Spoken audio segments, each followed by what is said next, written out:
Hey guys, it's New Guitar Thursday. Cannonball!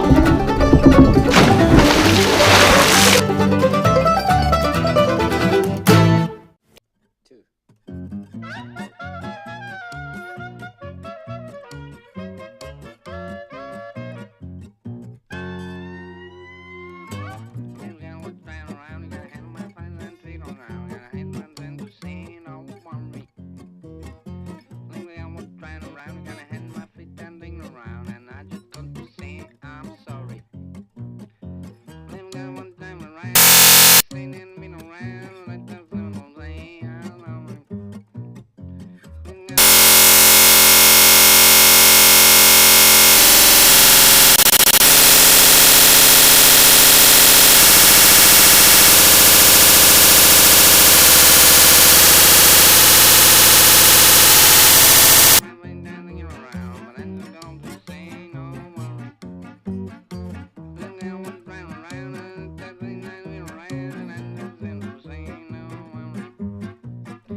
Am I live?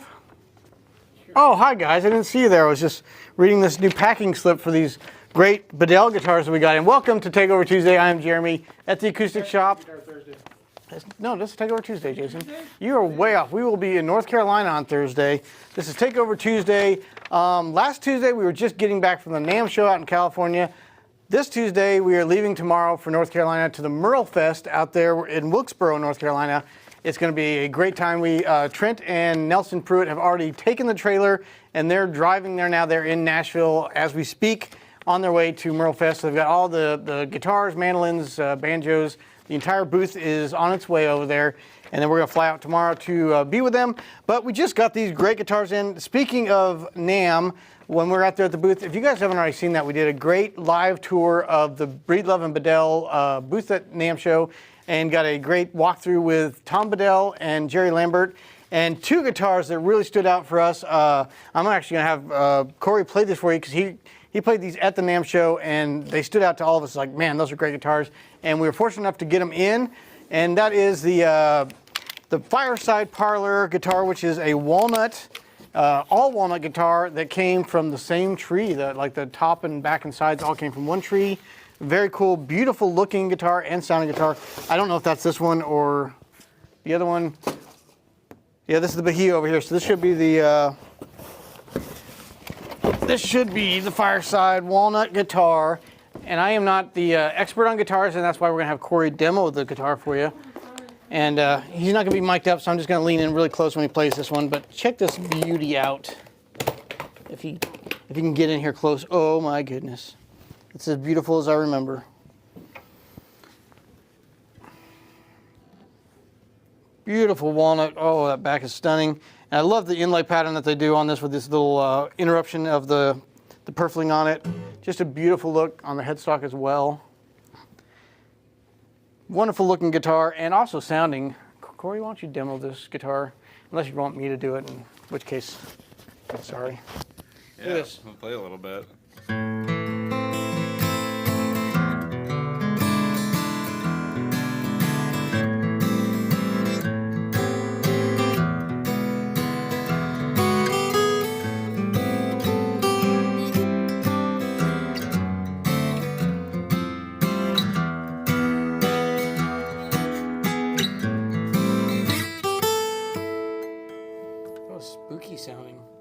seemed appropriate for a little tiny parlor.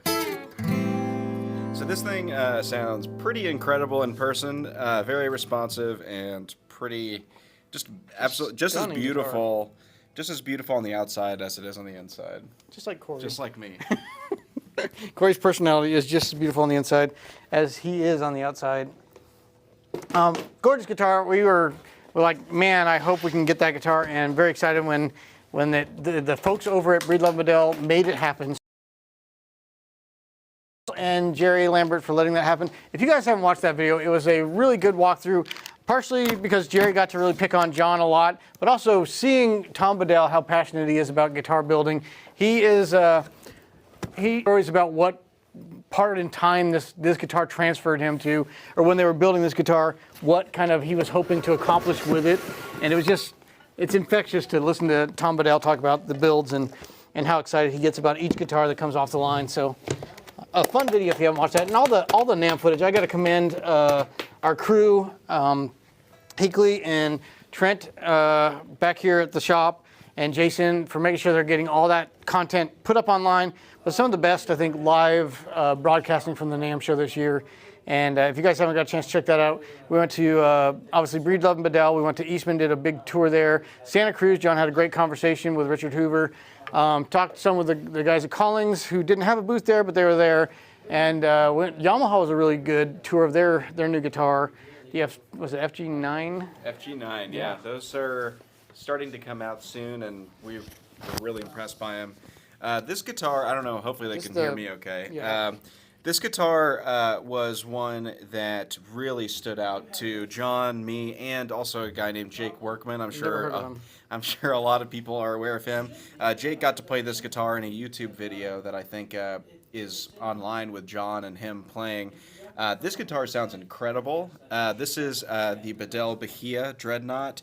So this is sort of going to be your more traditional straight line version of a Bedell guitar. It's going to have the rosette, the Koa binding, Adirondack spruce top, and then a really nice Brazilian rosewood back and sides. Hopefully that's coming through. Okay. This could be one of their square shoulder versions. They've switched over all to the square shoulder dreadnoughts. Yeah, and this guitar sounds awesome, at least from what I remember. So.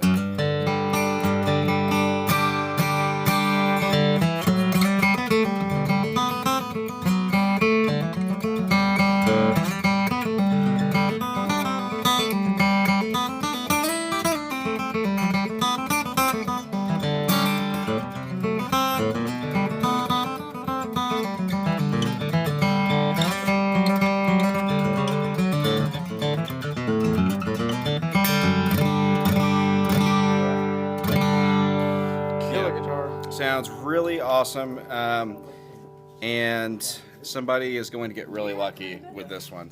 I love the dot inlay on that, kind of that bronze, small bronze dots on there. Very classy. Two guitars that really stood out at the NAMM show, and we are so thankful to the folks over at Bedell for getting us these guitars.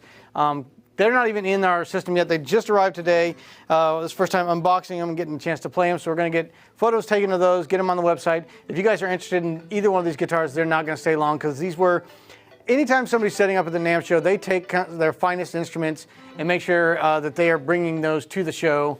So definitely show pieces that were meant to exhibit what Bedell is all about and what they're able to produce. If you guys are interested in those, make sure you give us a call, because they're going to go pretty quick. Both of them just blew us away at the show. And if you haven't seen that video of John and Jake Workman playing those guitars, also very good. I especially love John getting blown away by Jake Workman, who's probably one of the best guitar players out there right now, flat picking guitar players. Speaking of Merle Fest, we just got these in from Mark Montgomery, a real good buddy who does all the artwork. And we said, you know what would be awesome is if we're going to Merle Fest, which if you guys are unfamiliar with Merle Fest, it was started in honor of Merle Watson, Doc Watson's son, who died prematurely, but a fundraiser for the college out there in Wilkesboro, North Carolina. So very fitting to have the Doc Watson. So we're already getting calls about the Bedells right now. So very cool artwork of Doc Watson with a lot of symbolism in here. We got the Tennessee stud that he's sitting on. We got 9-pound hammer from John Henry. Oh, well, I got a whole, look at this. He even came this time with a chart on the back of what all the symbolism is in it. Very cool artwork. We're going to be bringing these to the Merle Fest, but we'll get more prints of these in the shop. And I'm going to try to talk him into making some of these stickers.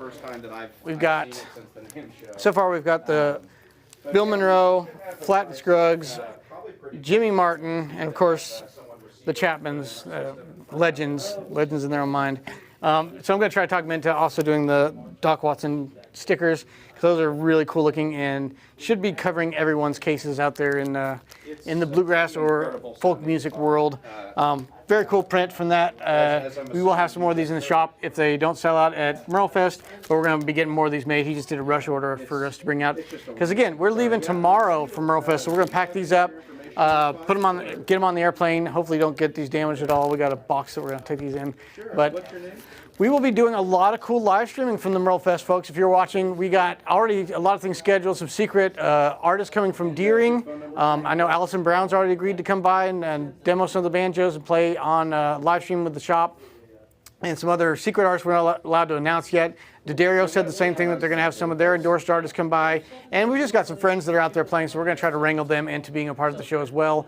And if you guys haven't experienced Merle Fest, we're going to try to show you kind of a vlogging style, what the Merle Fest is all about. I attended it about 10 years ago with my wife. It did not rain that year, which we were very fortunate, because I hear it rains just about every year.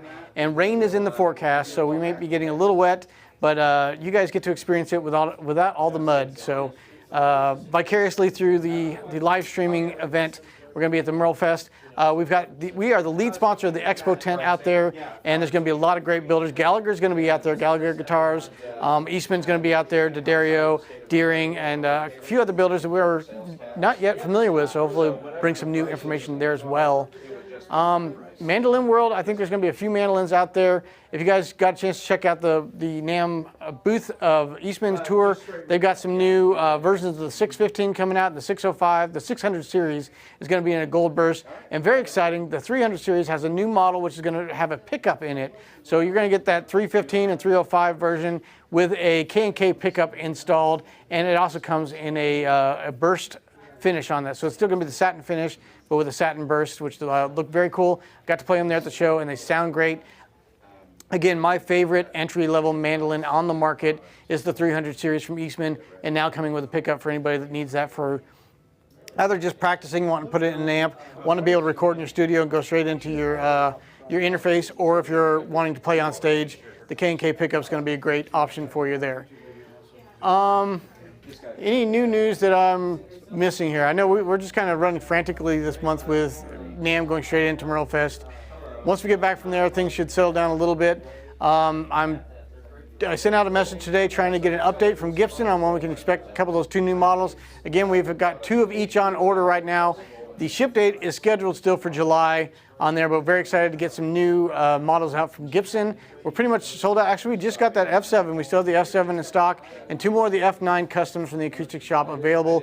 And those will be probably the last of their kind for at least 2 years, I'm guessing. And they may get reintroduced into their line, but right now there's only going to be the F5G, a new version of that, going to be available in 2023, and their kind of reissue of the 1923 Lloyd Loar build for their traditional master models. So two models available going forward. Eventually, hopefully, they're going to be reintroducing some of the old models. But if you're interested in one of those, these could be the last of their kind for a long time. So snag those up as well when you get the chance.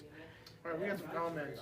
Yeah. Andrew Childress saying, hello from Virginia Beach. Just bought a First Vintage 3 DSR. Andrew from, they can't hear you. Andrew from Virginia Beach just bought a FERC DHR. Eagerly waiting it to come in.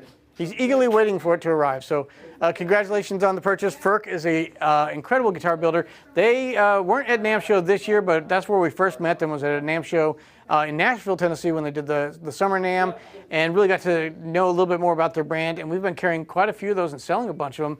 A really well-built guitar out of Czech Republic. We hopefully will be going over and doing a tour of their facility over there soon.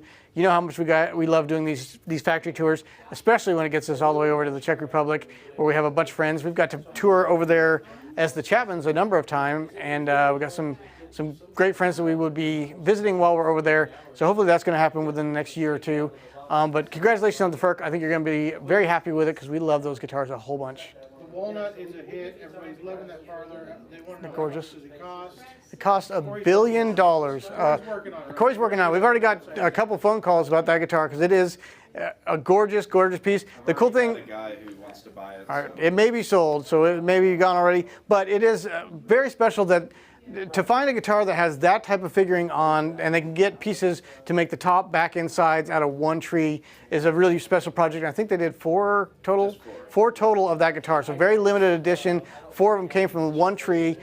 Cool thing about Bedell, they are so passionate about tone woods. They fly, talk about flying, they'll fly over to a forest, pick one tree and say we want this tree. And a lot of times it'll be natural falling trees, so they'll have a lot of mahogany that was, it fell naturally, and mahogany just really doesn't rot, so it could be there for years. They find a tree like that, pick out that one tree, pull it out of the forest without damaging much of the forest environment, and very selective about never clear-cut wood, never make sure it's all sustainably harvested, and getting this one tree that they could build 4 limited editions that look and sound like that guitar is very cool. It's not going to be very common that you're going to find one like that. And a cool thing at the NAMM show, we had just released, I think yesterday, the walnut guitars coming from Eastman. Is that correct, Higley?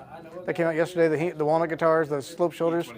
Yeah, the E22. We just released those, and John was commenting in there that, hey, walnut shouldn't be discounted as a low-grade tone wood. It is very high-quality tone wood, and if you get the right pieces of it, you can build a great guitar out of it. At the NAMM show, just about every boutique builder we went to, including Martin, was really highlighting walnut as a tone wood that they're now putting into a lot of builds. And then to run across this one at Bedell, it was just kind of reaffirming that, hey, walnut is kind of making a resurgence in the guitar boutique building world right now. So very cool. Maybe we'll see some more walnut mandolins. We do have a, that's going to be the F7, has the mahogany neck, but it's not uncommon to have a few walnut mandolins. I'm hoping maybe we'll see some of those coming out of some of these smaller builders. And I think it's just a really cool tone wood. Any more comments, Jason? Yeah, Carol says can't wait for the bourgeois F style to come in. How many do you think we're going to receive? Oh, that's such a hard question to answer. At the, I think we got a fellow wanting to check out here. At the NAMM show, we got to again highlight a couple of the new M5F mandolins from Bourgeois. Beautiful F-style mandolin built at the Eastman facility to Dana Bourgeois specs. And I tell you what, guys, Dana is not going to put anything on his name on anything that he's not completely sold on. He has been meticulously going through these mandolins. In fact, the one that we did a demo of, we got it about a month before. It was still a prototype, and part of it was because they just didn't have quite the right pearl on the headstock flower pot. He wanted mother of pearl on one of them, and then just like the pearloid, or not pearloid, but like a pearl abalone for the other part of the flower pot, and it wasn't the right combination of the two. So he wasn't willing to release it until they got that right. And he's the same way about everything about it. Very meticulous. He finally says, we've got it. We've landed on the final build, and they have some of them in the Pomona facility, and we're supposed to be getting those very soon. I hope within the next month, May possibly. And we told him we want as many as are available. So to answer your question, Carol, I don't know how many we're getting, but we will be getting some of the very first ones out there. And because we worked so hard and closely with Bourgeois, they promised to give us some of the best, some of the most select ones. Last time with the M5As, I got to fly up to the facility up there when they had just received them up in Maine, up in Lewiston, Maine, pick out personally my favorite ones and have those shipped to the shop. Not going to get to do that with the F-Styles, but they have assured me they're going to be picking out some of their favorite ones and sending them our way. So we'll let you know as soon as those are out, because I know a lot of people have anxiously awaited the release of the F-Style Bourgeois mandolins, including myself.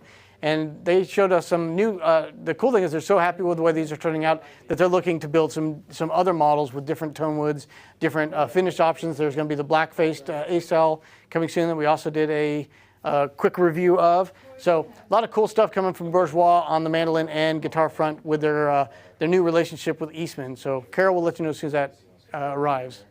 Anything else over there, Jason? Divided by Time Studios wants to know if we were the Chapmans, what band name would we pick? If we weren't the Chapmans, what band name would we pick? That's the hardest thing because we're not good at picking names, so we just went with the easy choice, the Chapmans. We did, Jason, John, and I and some friends started a Western swing band, and we called it Uncle Rico's Time Machine, which I thought was great for anybody that watched Napoleon Dynamite at the time. Uncle Rico bought a time machine online and shocked himself. So we thought that was a great name for going back in time and playing old Western swing. I don't know what we would call ourselves now. we just default to the Chapmans. And when Dad's not around, it's just the Chapman brothers. So, and I play in a band with Liz, and we've been trying for years to figure out a name. And the band started out as Belladonna. It turns out there's a lot of bands called Belladonna as well as an adult actress. And so when people would search for Belladonna, they could find any one of those results, and may not be the one they were looking for, or maybe it was. So ever since, we've been trying to figure out names and going through variations of it. That's probably the hardest thing with the band, is come up with a name. So we'll take your suggestions. If the Chapmans weren't the Chapmans, what should we call ourselves, guys? Put it in the comments below. We'll pick the best one and officially change the name of the band, the Chapmans, to whatever that name is. Not true. Dukes of Troy said when the time comes, he wants to order a Atkin through the Acoustic Shop.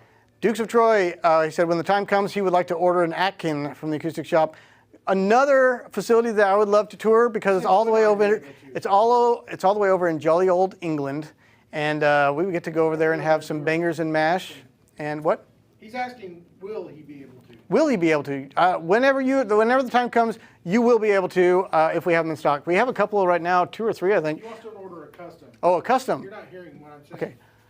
Let me start from the All right. beginning. When the time comes, would I be able to order a custom Atkin through the Acoustic Shop? Thank you. Okay. So will you be able to order a custom Atkin through the Acoustic Shop? Good question. I don't think we've done any custom builds yet John's with doing Atkin. some custom features on them. Custom features? Some custom nut widths. I think Alistair will work with Yeah, them. I imagine that can be done. John's falling into his dream job that he didn't know that he ever wanted.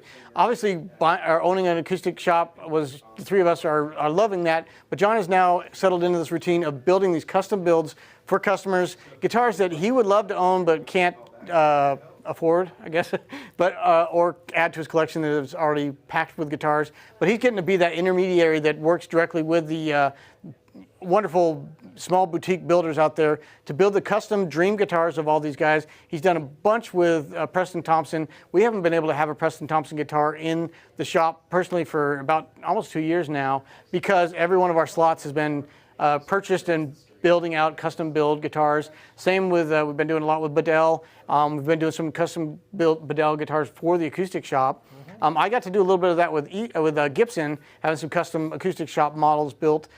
So I'm sure Alistair Atkin would be open to one of those deals. And again, we'll fly over there and in person deliver the things that you're wanting to be done, and have some bangers and mash, and maybe a pint. Although they drink their beer warm, I believe. Texane says, thank you, Hinckley and Jason. I finally get a shout out. Thank you, Tex. Thank you. Jason's very excited that he got a shout out. Credit for something. He's the behind the scenes guy. We have some suggestions for band names. Jeremy and the other guys. No. Yes. Divided by Time Studio says, if the Mandalorian played mandolin, what kind of mandolin would the Mandalorian play? It would probably be a carbon fiber, I was just giving him a call. some kind of futuristic design.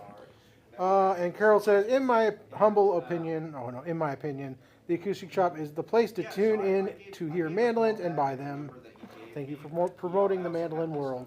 Thank you, Carol. Actually, today we just had a big meeting saying, you know what, we've been doing so much content and so much with guitars, we need to do more with mandolins. The hard part with mandolins, they take so long to build. And this is every manufacturer we've talked to. They are just a very time-consumptive project to build, especially an F-style carved mandolin, that getting enough of them in the shop is very difficult. Eastman is definitely up production. Having some of those bourgeois mandolins is going to be great to have in there.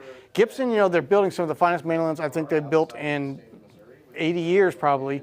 But keeping up with production with the demand is very difficult. So it's hard to get enough of those in there as it is with guitars. But our goal is to start really getting some more brands in here. We flew up to Bend, Oregon, visited with Ryan Fish, who is the new owner of Weber Mandolins. Did a great video interview with Ryan, and we're getting some, we should be getting those within a month. And the plan is to have one of them every month for the rest of the foreseeable future, as only one of 3 dealers that are going to be carrying Weber mandolins. But there are more great builders out there. We carry Hein mandolins. Right now we're out of those. We just sold his Piccolo, which he had in the shop. We're hoping to get more small builders in there. But Carol, yes, I am passionate about mandolins. I haven't been able, the NAMM show was disappointing me. I couldn't even be on camera because there just weren't any mandolins. We did the Eastman booth, and that was it. There was a Kentucky's over at the Saga booth, but they were just more saying, hey, we have Kentucky's. Nothing special or earth-shattering as far as new news from Kentucky mandolins. Other than that, there just weren't any mandolins on display at the, hopefully IBMA, we're going to be out there, and maybe at Merlefest we'll see some other builders. Yep. But I reached out to Pava and Alice today. I sent another message to Northfield today. I just want to keep reaching out to these guys and saying, hey, we love your instruments. Whenever you get production up where you can add Red Diamond's another. Tell Carol to call him. Carol will get on it. Carol, get on Red Diamond. Actually, we got a couple of guys that know the folks over with Red Diamond that said they'll reach out to them as well for us. So may happen. Get more mandolins. We're going to make it a thing. All right, we have another suggestion, Divided by Time Studios, 3 chaps with us. To go to work, the guys are looking for me. I can't hide long enough to see the whole show.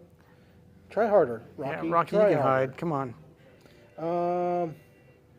The pandemic, where acoustic guitars saw the biggest resurgence they probably had since, maybe the folk revolution of the 60s. Acoustic guitar market boomed in all divisions and upped their production. And that's finally caught up to demand now, where actually there's a lot of brands out there with a surplus. So maybe we're going to start seeing some more of those cool. We had baritones were making a big push pre-pandemic. Tenor guitars were a big push, and they kind of disappeared for a little bit. I'm hoping that starts to come back around now that the official 6-string guitar boom is caught up to the demand. Tex has also said, thought John was having fun figuring up a guitar, the job he never knew he wanted. Yes, he enjoys building guitars almost as much as playing them, I think. Oh, Divided by Times has another one here. 3 chaps with bad internet connection. I don't know if that's... How about... we're getting buffering. We must getting buffering. How about Chap My Hide? Chaps? No. One year at IBMA, which is a big bluegrass convention, when we first got signed to Pine Castle Records to announce our big deal with them, we gave out chapstick so people would remember the Chapmans and what could be called the chapsticks. Hey, there was a guitar builder called Chapman Guitars at NAMM, which builds some really cool electric guitars and multi-string guitars. There's one, the Chapman Stick, which has like 100,000 strings, I think.